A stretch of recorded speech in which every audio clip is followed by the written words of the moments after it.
Evening, everybody, and welcome to First St. Charles United Methodist Church. My name is Ted House. I'm happy to be a member of this congregation, and it's great to see everybody. Thanks for joining us tonight for this, what I know will be another amazing performance of the CMU band. We are here to celebrate the power and the joy of music as one of God's greatest gifts, and to celebrate how music helps to cement the bonds of friendship. And there's a lot of friendship surrounding this band. I'm happy to say that I've been friends with Professor Skip Vandelicht for 45 years. Our time as members of this band overlapped in 1977. I'll ask you guys, do you know which one of us is older? Never mind, okay. But the heritage and tradition in this band is a major part of what makes this organization so special and what makes Central Methodist University so special. As the programs indicate, this is the 95th annual tour of the Central Methodist University Band. So there's a lot of heritage and a lot of tradition. Professor Vandelicht, throughout his very distinguished career, has received a lot of accolades. They're too numerous to mention here, but they're in the program, I noticed. So that's handy. One of the most recent ones, though, is his induction just within the last year to the Missouri Music Educators Association Hall of Fame, which is a very big deal.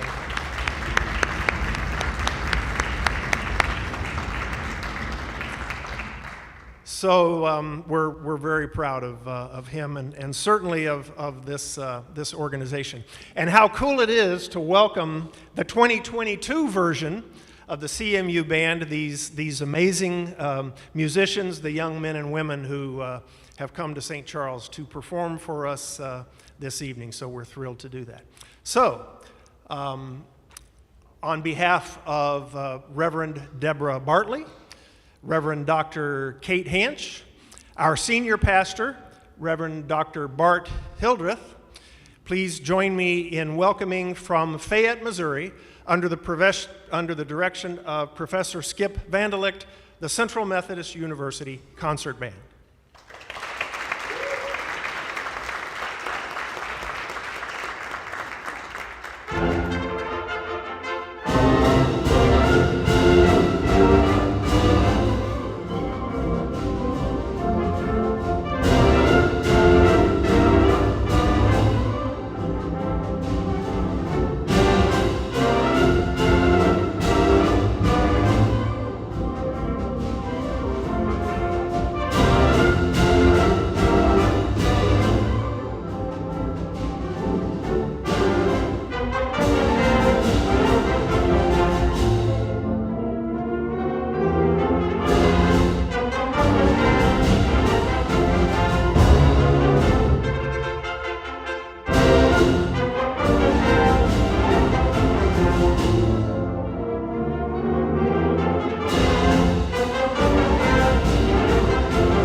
Thank you so much. It is indeed a pleasure and an honor and a joy for us to be here playing for you guys tonight. In fact, because of Mother Nature, we're just happy to be playing anywhere. We left for tour last Monday morning, and we played at Fayette High School on Monday morning, and our Monday afternoon concert got snowed out in Carrollton because they were supposed to get 9 inches of snow. And then Friday morning, about 5:30 a.m., I was up watching the television intently, and Blair Oaks High School called off for the day. So there goes our morning concert.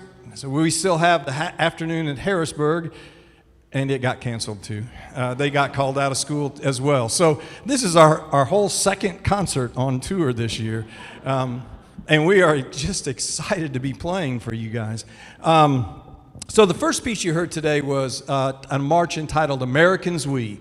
It's by probably the second most famous march composer in America. Obviously, John Philip Sousa is the one that everybody knows about. But Henry Fillmore wrote over 250 pieces of music for the band. Many of them were marches, but he also wrote waltzes and novelty pieces. One of the things that he wrote that a lot of people are familiar with is what is called his trombone smears.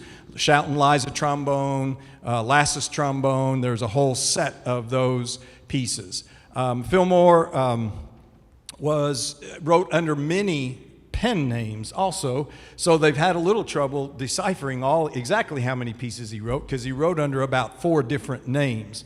So this piece that you heard, Americans We know that Fillmore wrote that, and it was published in about 1917, just about the time that the United States was getting into World War I. So that was a really sort of a patriotic piece of music as much as anything. The next thing we're going to do is we're going to feature one of our students. One of the things we love to do when we go on tour is feature some of our students as soloists with the band. And our soloist this evening is Mackenzie Sisney. Mackenzie is a junior. She's a music education major. She's from Sullivan, Missouri. And what? Oh, and get a little. Come out here. It's fine. So we're going to create a little more space for her. And so she's going to be playing the Trombone Concerto by Gordon Jacob. And this is Mackenzie Sisney.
The next piece of music that we're going to play is a standard piece of concert band literature.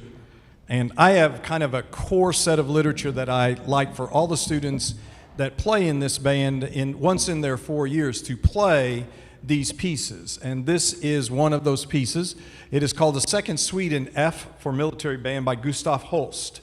And this piece is probably one of the 4 or 5 core pieces for repertoire for all concert bands, not just the CMU band. Holst wrote this piece. He actually wrote 2 suites. The first suite in E flat and the second suite in F. And I think the last time we were here in St. Charles, we actually were playing the first suite in E flat. So we're back to the rotation now of the second suite in F by Holst. And when he wrote this piece, he took 7 folk tunes and put them all within the 4 movements of this piece. And they, you will probably recognize many of these folk tunes as folk tunes from around out of the British Band Library or out of the area over around London and Wales and those sorts of that part of the world. And I think you'll understand and hear this. And Holst was really a magnificent composer, because this whole suite that he wrote it in such a way that it can be played by as few as 19 players. And their parts are just written in a way where if you don't have this or that, you can still perform this piece. What a brilliant thing to do as a composer, to keep people from not being able to play your music because they don't have the instrumentation or enough people. So this is in 4 movements, and you can see the names of the movements in your program, and you'll recognize, I hope, some of these folk songs as we play Holst Second Suite in F for military band.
So as you can see from your program, we have students from all over the state of Missouri and even out of the state of Missouri who are part of our ensemble here at Central Methodist University.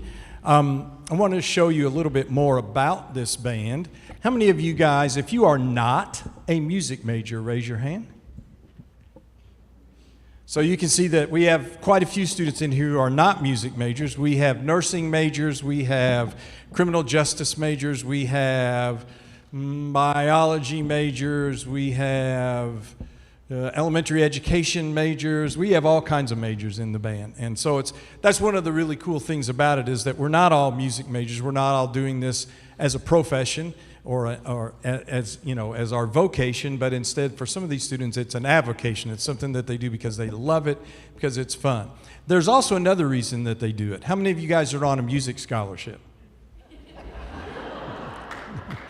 Okay, so there might be another reason why they're playing in this band, because they have to. And if you don't, I don't know how much you know about Central Methodist University, but we are a liberal arts college. We're located right about halfway between St. Louis and Kansas City in Fayette. Fayette, the thriving metropolis of 3,000. And when the college students aren't there, it's pretty lonely. But it is our campus. We have right now about 1,200 students on the campus, and that is just about critical mass for us. Our residence halls are almost completely full. We have just done some marvelous renovations to our campus. Our Stedman Hall of Science, I guess it's in its second year now of renovation. They spent $6 million or something renovating our Stedman Hall of Science. We have just amazing things going on. As we speak, well, I guess I don't know when they played, but our women's basketball team is in the Sweet 16 of the National NAIA basketball tournament. They're down in Louisiana. Yay, go Eagles. Our men's soccer team was two-time national champions, and they have been to the final. They lost in the semifinals last year, and they lost in the quarterfinals this year. They've been to the national tournament 4 years in a row and two-time national NAIA champions. Our men's baseball team finished second in the nation last year. They lost in the championship game of the World Series for NAIA. So we have just tons of great things going on. Our cheerleading team won the national championship, and so it's just a great place to be. They don't have competitions for band, but if they did, we'd win. It's just a great place to be and a great place to thrive as a student, as a Christian, and as a musician. Our next piece that we're going to play today is, I guess I didn't really pay much attention to this, but it kind of goes along with the piece that we just played, in the sense that this is a piece from the American Civil War called Bonnie Blue. It's a march. And this particular place, the Bonnie Blue Flag, was an 1861 marching song from the American Civil War. And the lyrics were written by a guy named Harry McCarthy, and the melody was taken from an Irish song entitled The Irish Jaunting Car. And like most of the music in the Civil War, and some people don't really know this, but a lot of the music in the Civil War was actually sung by both sides. It wasn't particular to one side or the other. Most of the songs were sung by both sides. Oftentimes, however, the lyrics changed. If the North was singing it, they were probably making fun of the South, and if the South was singing it, they were probably making fun of the North. And so we are neutral. We are going to just play this march. And this is the original melody of this, the Bonnie Blue Flag. You'll hear in the trio, it's the middle section when it's kind of quiet. And the rest of this is original by Kelly Bennett. This is a really nice little march called Bonnie Blue.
So we have a variety of music for you tonight, and I hope you find something in here that you like, and you might go home whistling that tune tonight, okay? Sorry about that. The next piece we're going to play is a little bit more serious than that, but it is another piece of standard concert band literature written by a great composer by the name of Clifton Williams. Clifton Williams wrote many, many fine pieces of music for the concert band and also for the orchestra. And I want to read you a little bit of what Clifton Williams says about music and about this piece. He says, while it remains open to question whether music can convey any message other than a purely musical one, composers often tend to attempt philosophical, pictorial, or other aspects within a musical framework. Such is the case with caccia and chorale, the two title words borrowed from the Italian because of their allegorical significance. The first, caccia, means hunt or chase, and it is intended to reflect the preoccupation of most people in the world with a constant pursuit of materialism. The chorale is, by contrast, an urgent and insistent plea for greater humanity, a return to religious or ethical concepts. This piece Clifton Williams wrote and dedicated to his friend Donald E. Green. And Donald Green was a mentor of Clifton Williams. And in the piece, we have this chase that goes on, this hunt that goes on, and I don't think you'll have any trouble picturing a chase or a hunt. But right at the apex of this chase and this hunt, all of a sudden things change. And you will hear a chorale, the chorale part of the caccia and chorale. If you listen during the chorale is in the brass, and you will hear woodwinds and mallet instruments playing Morse code for the letters D, E, G. So there is a hidden tribute to his mentor, Donald E. Green, in the middle of the piece where the chorale is. So I don't know if you know Morse code or not. I don't. You'll have to trust us that we're playing it right, okay? So if there's any Boy Scouts here or Navy or people like that, sorry if this is not accurate, but I think it is. This is a real go-getter. We really like this piece. Hope you enjoy this too. Caccia and chorale.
We have not only amazing students at Central Methodist, but we also have amazing faculty members. And one of our faculty members is playing with us this evening, Dr. Lucas Wilsey. Dr. Wilsey, will you stand, please?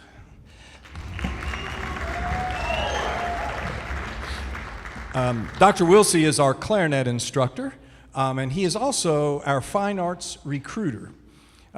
We just this year were fortunate enough that the university said, "Hey, this is one of our Gold Star programs at Music is, and we want to help you guys out as much as we can." So now we have a dedicated full-time recruiter and clarinet teacher, and so he is a full-time professor on our campus, and we're just thrilled to have Dr. Wilsey.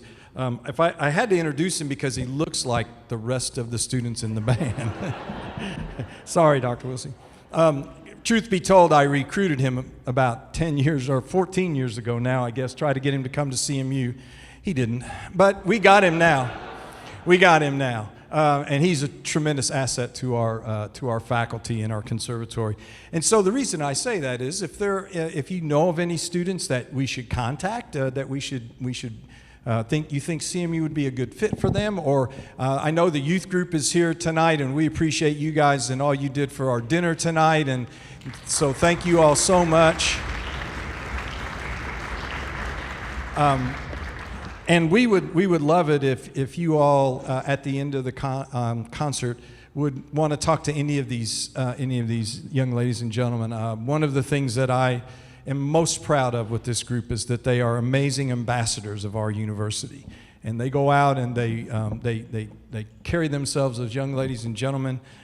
We treated them this afternoon to the Van Gogh immersion, and I don't know how many of you all have been to that, but we went to that this afternoon and spent an hour there, and I was inspired. I was like, holy cow, now we got to go make some great music. We've seen this amazing art on the floor and on my hands and everywhere, and so I think that was a great inspiration for us this afternoon, and thanks to the dean of our conservatory, Dr. Wagner, for saying, take those students there. They need to see that, and so we did, and it was an amazing thing. So I highly recommend it if you haven't been. It's pretty phenomenal. The next piece we're going to play is what I like to call a slow, pretty piece. I like at least one of these in every concert. The other pieces have had some slow, pretty stuff in them, but this is all slow and pretty, and it's called Resplendent Light, and it's by Tyler Grant. And music often has a story behind it. The pieces, sometimes composers just write a piece because they want to, but oftentimes there's a deeper story, and if you're able to dig and you find that story, it makes a whole lot of sense. And so this piece, Tyler wrote this piece. He was commissioned to write it by a school in Concord, Massachusetts. And they suggested to him that he use Thoreau's Walden Pond as the inspiration for the piece. Now, obviously, it's hard to write a piece based on a literature piece, but he used the whole essence of that piece as the inspiration for this. And shortly after he accepted the commission and he began to think about this piece, his grandfather passed away. And so the inspiration became even greater, and his grandfather's influence on him and the things that he was able to remember about his grandfather and the appreciation that he had for him all went into this self-reflection and this piece called Resplendent Light. So as you listen to this, it is derived from the 10th chapter of Walden, and this is in Tyler's words, in his somewhat borrowed description of the resplendent light at sunset. It accurately portrays the many mornings that I spent on the West Virginia farm that holds a significant place in my childhood. So this is one of those you can just kind of close your eyes and enjoy. Tyler Grant's Resplendent Light.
as my good friend Ted said, we have been friends for a long time. Ted's dad, Professor House, was my mentor. He was my college band director. He is a person that I think about probably every single day because I have a piece of music on my desk that's the national anthem, and it's just the conductor's part. Actually, it's the first cornet part, but it says John Philip Sousa and scratched out and says arranged by Keith House, and it was Prof's way of doing the national anthem, and it's the way I still do it today. But I think of him each and every day, and I'm going to invite Ted to come forward and conduct the official march of the Central Methodist University Band's Barnum and Bailey's Favorites. Mr. House.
Well, we could stay and play all night, but I know you guys have to get up and go to work tomorrow. And we have to leave at 6:30 in the morning to head to Eldon, and it's not going to snow, so we know we're going. So we're going to head home after this, too. The last piece we're going to play is a piece that we just did a concert last Sunday before we left on our tour. And it was a concert honoring two of the band directors who had been influential at Central Methodist University, Ken and Nancy Seward. And the Sewards were band directors at Ruskin High School in Kansas City. They came and they were at Central for 2 years, and then they went to Richmond, Missouri, and had one of the finest high school concert bands that I know I've ever heard. And they went to Austria and won a big competition in Austria with their Richmond band, and just phenomenal musicians. And one of their former students from Ruskin and Central Methodist gave a donation in honor of them to the music department, and we've established the Ken and Nancy Seward Excellence in Band Award that we gave out at last Sunday's, the first one at last Sunday's concert. We have 2 band fellows who are kind of my right hand. I guess fellows is a bad word this year, isn't it? Because both of them are young ladies. But the band fellows, one of them is the Keith House Band Fellow, and the other one is now the Ken and Nancy Seward Band Fellow, which is also supported by the donation that this gentleman gave. And so in honor of that, and in honor of his donation and of Ken and Nancy Seward, we played this piece, and we've obviously took it on tour as well. It's called Rejoice in Glorious Hope, and it's written by Claude T. Smith. Claude Smith is a Missouri composer, was born in a little town called Monroe City, Missouri, and he grew up somewhere around in the Carrollton area. Claude Smith was a band director in Chillicothe for many years, and then he moved to the Kansas City area where he composed. I think he actually worked maybe some at that college down south in Springfield. What's it called? Missouri State? Yeah. Sorry if there's any alums here. I don't want. But this is all about Central Methodist. Claude was just a fine man and a really, really great composer. And he wrote this piece. He was commissioned by to write this piece by Wingert Jones Music Company in Kansas City, and it is dedicated to and in honor of R. Kenneth Seward. It is based on the hymn tune, Rejoice the Lord is King, and you will hear that hymn tune in this piece. This will be our final piece. I am so grateful to Ted and all of the pastors here who on a really quick turnaround had us come and play here. This is the first real tour that we've had outside of about 20 miles of our campus in 2 years. 2 years ago, the week before tour, we went home. And then last year, we played at 5 high schools around the area that would actually let us come in, even though we promised we were all tested and we were. And this year, we've been able to get out. Now, of course, Mother Nature had a little bit to say about it. But these evening concerts are the ones that we love so much because, number one, we get to play a full program. We get to see some of our alums and friends, and we get to share our music with folks in the United Methodist churches all over the state. So thank you so much for having us here tonight. It's been a blast. Thanks again to all the folks who put the meal together, Ted and the youth group. Thank you guys. And please enjoy this final piece, Rejoice in Glorious Hope by Claude T. Smith.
Thank you so much. Thank you so much. Have a great evening and safe travels home.